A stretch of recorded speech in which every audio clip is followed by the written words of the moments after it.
And new documents obtained by the King 5 investigators raising more questions about Seattle Children's handling of that deadly mold contamination. Yesterday, the hospital linked 5 additional deaths going back to 2001 to Aspergillus mold infection. And our investigator Chris Ingalls here with more on what this new set of documents tells us. Chris, how are you? You know, Steve, we've been reporting for about the past week or so now that Children's has tried to block the release to us of records from Public Health of Seattle King County.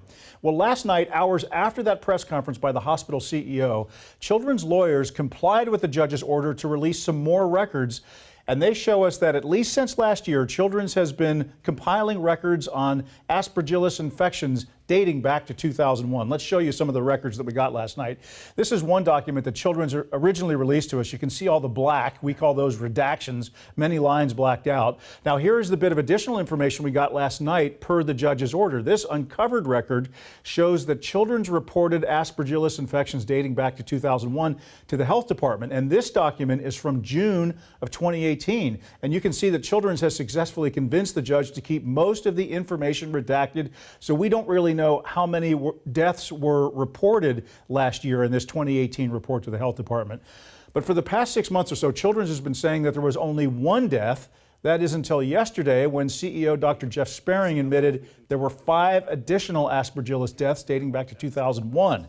He said the hospital failed to connect the faulty ventilation systems, which spread the mold throughout the operating rooms to all these deaths.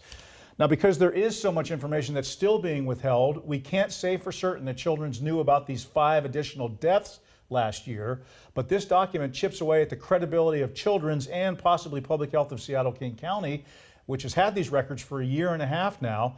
No additional comment from Children's today. A spokesperson for a county health department says that agency was not able to piece together these prior deaths because Aspergillus is a non-reportable infection.